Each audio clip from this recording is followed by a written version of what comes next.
Hello,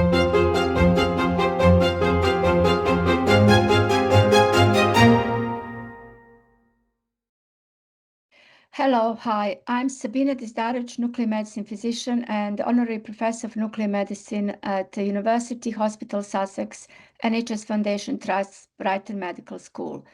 So I am your current BNMS President, 2025 to 2027, and I'm running the interviews with the past presidents of BNMS. It's my pleasure today to greet and meet Dr.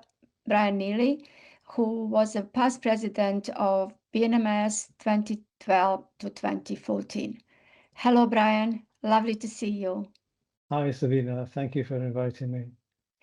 So great to be able to talk to you today, because I remember when we met a long time ago, first time in one of our committee meetings, and really having you as an inspiring role model for at that time for me and for sort of generations behind you that are still developing. And so really great to have you here to share your knowledge and experience. So I'll just introduce you briefly to the audience and to our members who might not know you and might maybe would like to know about you a little bit more before we start our interview.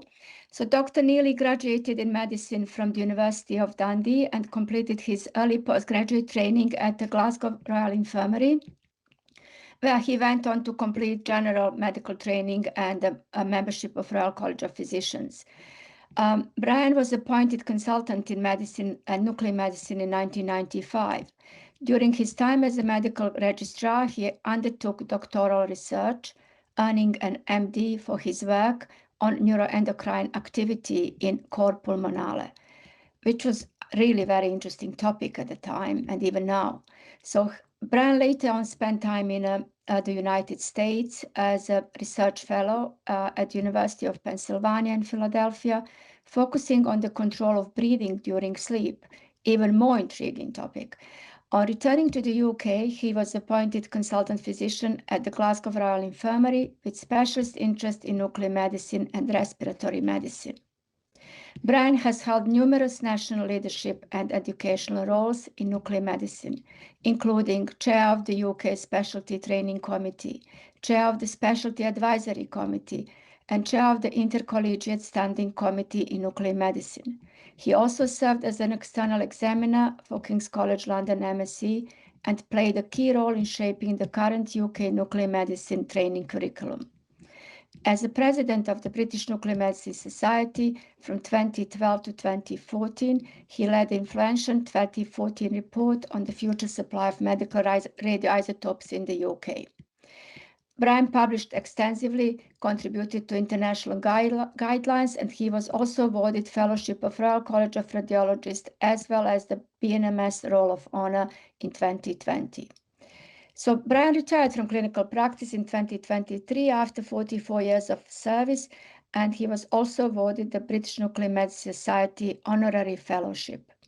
Brian, what a remarkable journey through nuclear medicine. So how did you get into nuclear medicine, Brian? Well, the discipline of nuclear medicine allowed me to combine my interests as a physician and also in imaging. It was a perfect fit for my interest with a technique that allowed you to investigate the function at a cellular level. That was interesting. And so I was appointed, on return from the States, I was appointed as a senior registrar in medicine and nuclear medicine. And I went on to take my consultancy from there. Yeah, I suppose there was a big difference between images that were produced at that time and now.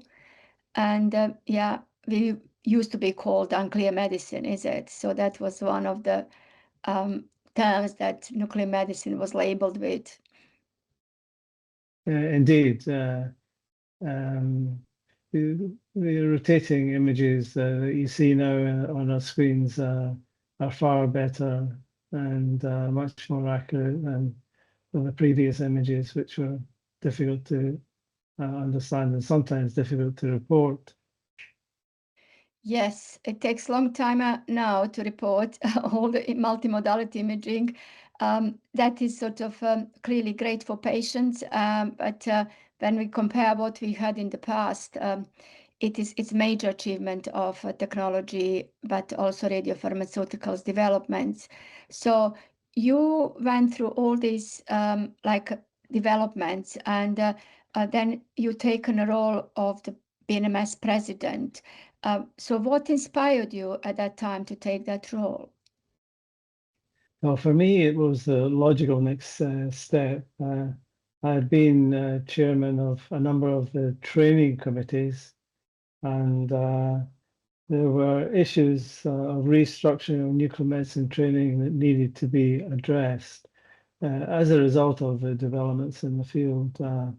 So the nuclear medicine trainee needed to be able to handle not only the nuclear medicine images, but also the structural images such as CT or MR. And so there was a need from there. There was also a need for somehow to address the radioisotope chain, the preservation of that, and that has been a feature for a long time. There's also ongoing commissioning of specialist nuclear medicine services such as PET-CT and MRCT, and also the fact that the BNMS is highly regarded amongst nuclear and non-nuclear disciplines, and so it provided the next stage to allow us to address some of these issues that needed to be addressed. Yeah, obviously, I think there were really major issues at that time, and you addressed the issue about the training, and training has been changed during your leadership as a BNMS president, but also as a SAC Specialty Advisory Committee chair. So if you recall from that time, what were the major challenges in that aspect of trying to bring anatomical imaging into nuclear medicine as well, and combine radiology and nuclear medicine, particularly considering that nuclear medicine developed from medically based specialty, and you are also a physician, not or just nuclear medicine physician, then also a general medical physician with a lot of experience and work in acute medicine as well. So how did you manage to actually go through all these barriers to achieve this big change? Well, there are many stakeholders involved in the training of nuclear medicine, and obviously all these stakeholders had to be consulted and discussed, and so the process took a long time with many meetings with the royal colleges and various statutory bodies that had to be passed to allow this to happen. And it took many years, in fact, from the start to bring it to fruition. Essentially, it required a rewriting of the nuclear medicine curriculum. And with a small group of people through these years, I think I'm glad to say that we managed to get something positive that came out in terms of a change to the training. Yes, definitely. We are currently really having all like posts filled, and actually it's become really competitive training scheme. So and with two dual certifications at the end, clearly further development of theranostics now is virtually causing the similar issue with the oncology, which basically, although nuclear medicine physicians were always trained in therapy, they now really need to be trained even more with precision medicine and with the full oncological pathways as well. So we are looking now to develop further that aspect as well. So thank you, Brian, for doing this. This is absolutely major. This was major change. It was a milestone for nuclear medicine and a very successful one. So clearly you had so many other issues with regards to commissioning of the PET-CT, which basically is still going ahead. And I can see that you were very, very busy as a president, but also ongoing threat to radioisotope supply chain, which is still present, unfortunately. So do you have any suggestions about that, how to improve homegrown production of radiopharmaceuticals? Well, I wish I could do that. What we were asked by Erica Denton, the National Imaging Officer for England, NHS England, to come up with a report on the state of radioisotope production and point to several possibilities that might allow a steady stream of radioisotopes rather than the interrupted issue that faced us continuously throughout.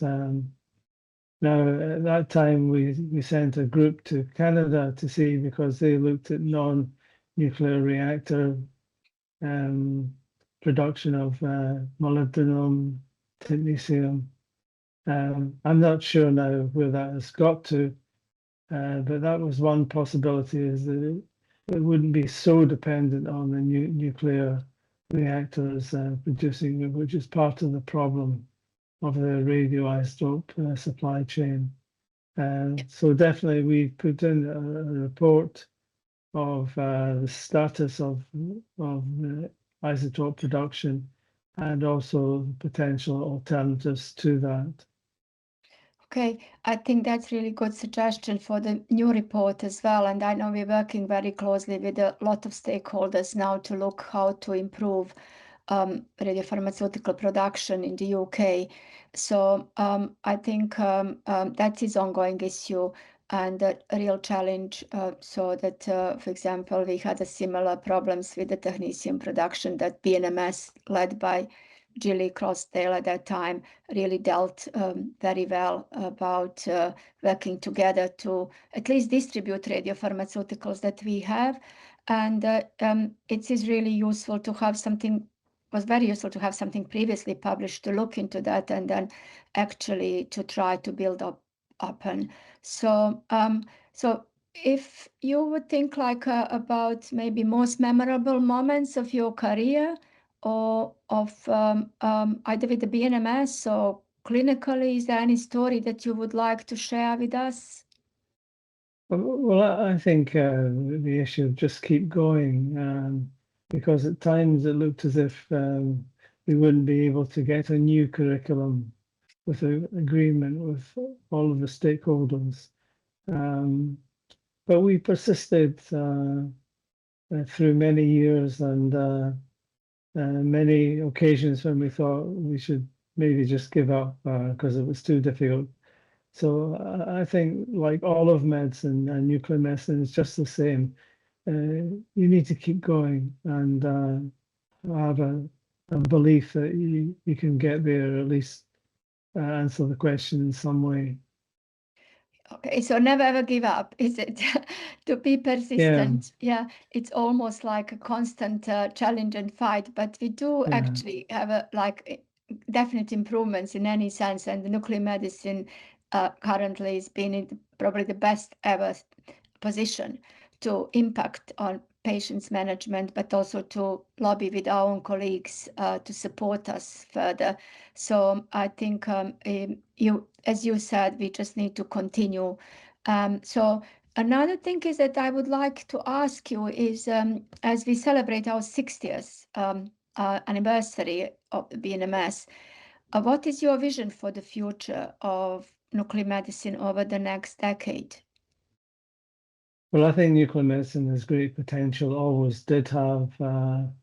And I think if that message can come through, possibilities arising through a whole number of avenues, now new tracers, new forms of computing, artificial intelligence will possibly help. And I think of all these potentials and think of the road that we've traveled from the early days of nuclear medicine to where we've got to now. I think the future is bright, and there's the potential for even greater things to be done. Excellent message. And do you have any advice for the next generation of professionals entering the field today? Would you do anything differently or do anything more or less? No, I think they have to just grasp the opportunities that arise, not be deflected by issues, and I think there's going to be an opening up of nuclear medicine so they can embrace that and become leaders in the field. One issue is research. I think there has to be good research. It's one of the areas that we liked. I think we, compared to other disciplines who had patient numbers into the thousands, nuclear medicine was mostly small numbers of patients involved. And I think that has to be addressed in some way so that we're getting projects, research projects that are done across borders with many patients inducted and coming out that satisfy not only the nuclear medicine community, but others who are looking. Yeah, I remember once you were talking about the importance of upskilling nuclear medicine professionals in clinical trial methodology, which would also bring us to the really different level. As you just mentioned, we need to have a multi-center trials and with the prospectively involving more patients. So with British Nuclear Medicine Society, we are trying really to support this approach, and we, as you probably know, published recently a BNMS research strategy for next 4 years, which is really emphasizing the need for multi-center trials, and thank you for pioneering in this area. And Brian, do you have any final reflection or message that you would like to share with the BNMS community as we mark this milestone?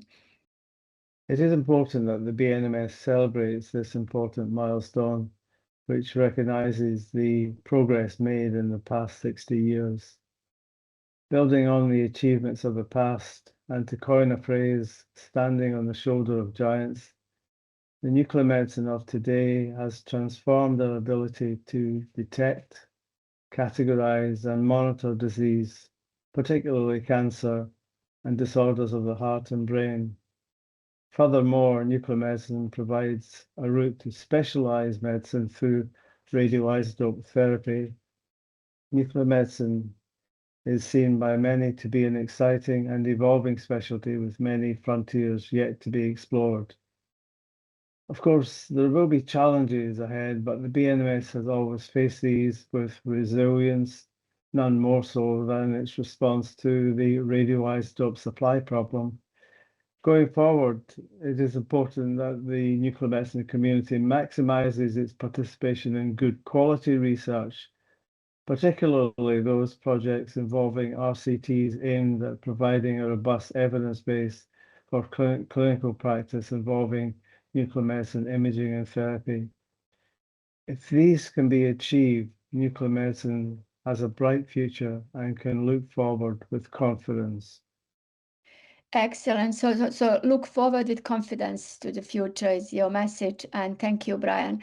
It was really my pleasure to meet you today again and see you in this interview, and can't wait to see you in Manchester for our 60th celebration. Thanks, Brian. See you later. Thank you. Look forward. Thank you very much.